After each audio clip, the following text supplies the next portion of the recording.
Ex-namorada diz que sofreu abuso de Maradona com a mãe em casa. Em entrevista, Mavis Álvares, conta que o abuso aconteceu em Cuba enquanto sua mãe chorava atrás da porta. Eu vi essa história aqui do Maradona, né? Pesado, hein? É bem triste isso daqui, hein? Os trechos aqui da reportagem. Depois Filó, que ele quer dar uma lidinha aqui? Depois que Vai, ele morre, né? Lê aqui a matéria para as pessoas, pra mim, Depois por que favor. ele morre, vem à tona as coisas, É estranho, né? Vamos lá. A ex-namorada de Diego Maradona, a cubana Mavis Alves, fez diversas revelações bombásticas ao portal de notícias Infoab, nesta quinta-feira, dia 18. Entre elas, a de 2001, quando tinha 17 anos, o jogador argentino a estuprou enquanto a mãe dela chorava atrás da porta. O caso aconteceu em Cuba. Maradona cobriu minha boca para que eu não gritasse, para não dizer nada, e abusou de mim, coitada. Minha mãe veio me ver naquele dia, na casa onde estávamos, em Havana, e Diego não quis abrir a porta do quarto para ela. Minha mãe bateu, ele não abriu. Ele me estuprou. Foi o que aconteceu, afirmou. Ela contou sobre o abuso que sofreu também ao tribunal em declaração sob juramento. Nossa, ela é fantástica. Na entrevista, disse que o impulso de tornar o caso público só agora, 20 anos depois do ocorrido, teve a ver em um primeiro momento com o fato de sua filha adolescente ter hoje 15 anos, quase a mesma idade que ela tinha quando sofreu o abuso. Depois, quando viu uma matéria sobre ela, publicada pelo próprio site em 27 de setembro, decidiu se pronunciar para que não contassem uma história falsa sobre sua vida.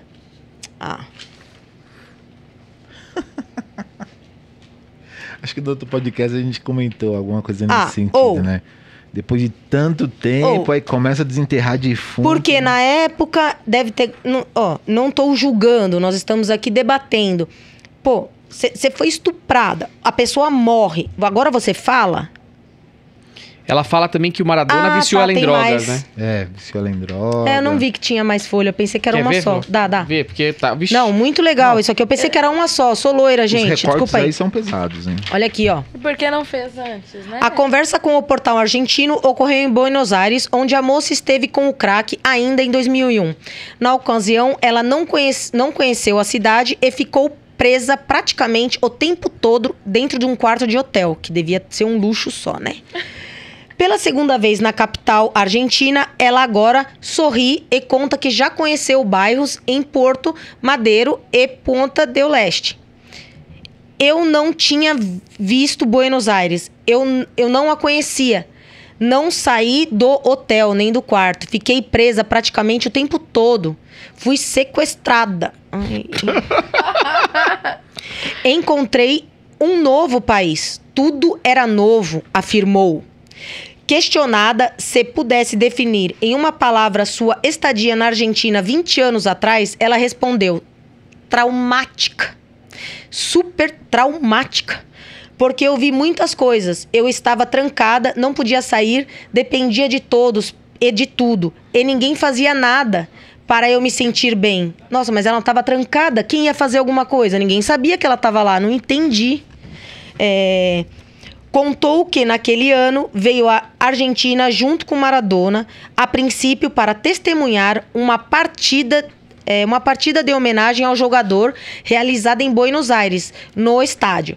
A ideia era retornar a Cuba em seguida, mas a viagem foi estendida porque, segundo ela, o craque a teria obrigado a fazer uma cirurgia para aumentar os seios. Nossa, ganhou silicone.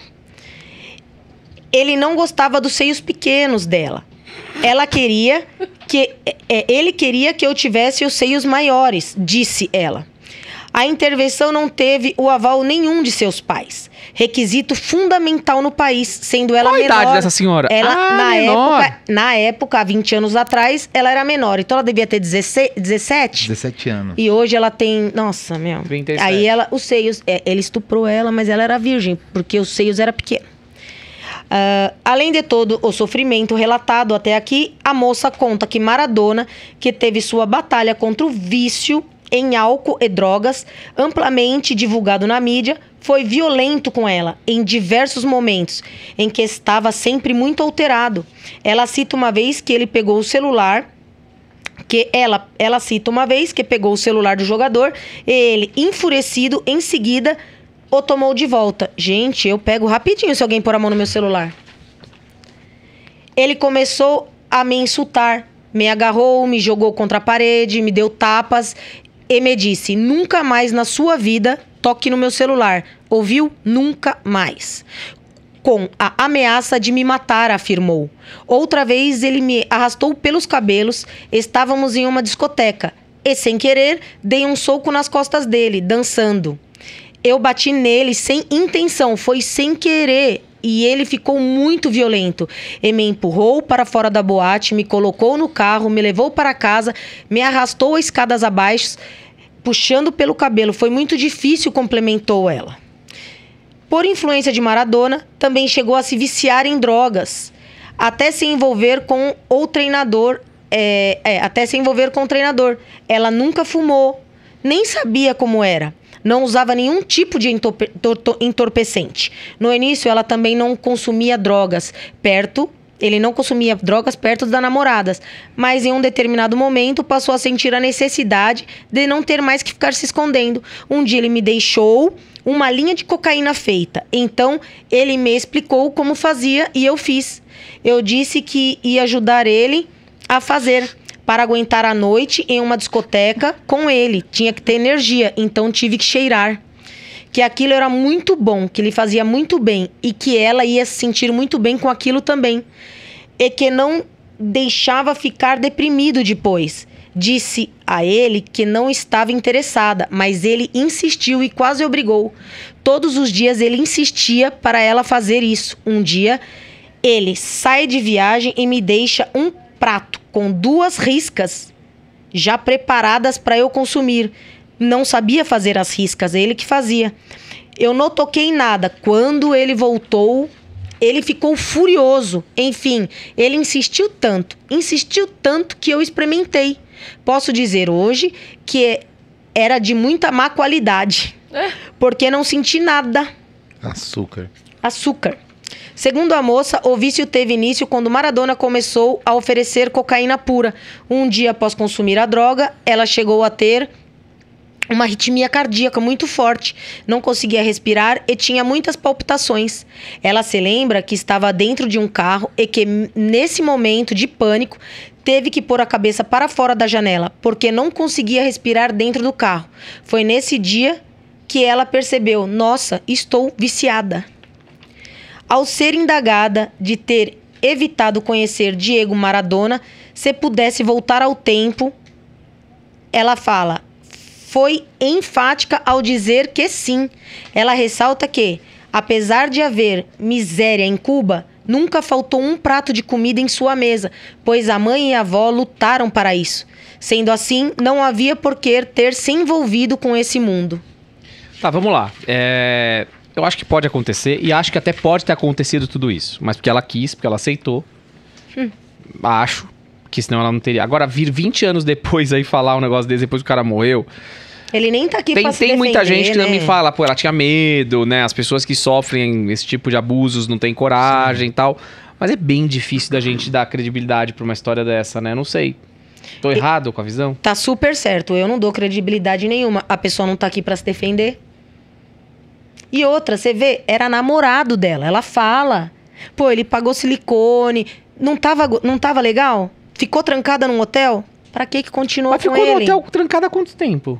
Ela não fala. Eu pensei a mesma coisa. Dá a impressão que um longo tempo, né? Tipo, enquanto ele jogou naquela cidade? Mais ou menos isso. Pra mim? Muito E por que não saía, né? Então, e por que não saía? Por que continuou namorando? Relacionamento abusivo, né? Olhando assim. Olhando, não. Ah, não. Seria abusivo se fossem pessoas normais, né? Mas não era abusivo, porque o Maradona... proporcionava coisas que em Cuba não proporcionariam. A questão toda é o tempo que ela veio trazer também, essa situação. muito. Mas também não duvido Mas que isso não acontece tenha muito. acontecido. Não acho também. Ezequias. Eu acho muito delicado. Eu também. Delicado. Não, é que tem os dois lados, né? A gente analisa desse ponto de vista de tanto tempo para si. E nesse caso, uma circunstância de um falecimento. Então, quer dizer, por que não enquanto ele estava vivo? Que o cara já não tem uma boa reputação, né? Entendeu? E o medo, né? de repente. E aí você tem essa outra vertente, aí na outra ocasião eu comentei, de fato tem a questão do medo, de fato tem a questão da mulher realmente ser subjugada no sentido de, você foi sacana também, né? Tem mulher sacana? Tem homem sacana? Tem. Pode não ser o caso dela, pode não ser, enfim. Mas é um negócio que, assim, a gente não consegue trazer para uma realidade e falar assim, pô, o cara foi esse malucão aí mesmo. Beleza, o cara era cheirador. Até ele assumiu. Até aí assumiu, mas não tem nenhum outro histórico nesse sentido de... Estupro, de bater em mulher, não tem. Ou de qualquer rolê nesse sentido, assim... Mas a questão do relacionamento abusivo não necessariamente tem que bater. É a própria circunstância. É a circunstância. Sim. Não batia. Tem o não, mas a gente só tá falando dela, igual ela falou que a Marlene tá falando que... aqui que ela demorou tudo isso porque tinha receio. Aí de Márcia tá falando, acho que tinha receio. A Marlene tá dizendo que ela tinha muito medo. Porque querendo ou não, tá numa relação em que existe de um cara de um lado, né, pressuponho, de um certo poder aquisitivo e poder. Isso, bastante. Então, sabe qual é o cenário aí. E como se diz, não era a flor que se cheira, aliás. Cheirava tudo. Cheirava todas as flores. Eu ficaria meio que inconclusivo, assim, eu também não vou... Eu acho... Assim, muito estranho não ter trazido, poderia ter trazido enquanto o cara tava em vida, que aí eu acho que... Posso falar uma coisa? Ele morreu. Quem é que vai ser preso? Ninguém. Então ela trouxe isso pra quê? Pra fazer polêmica e aparecer. Pra fazer polêmica e aparecer. Desculpa. Entendeu? Se ele tivesse vivo, era outra história. Então, aí fica nessa questão, né?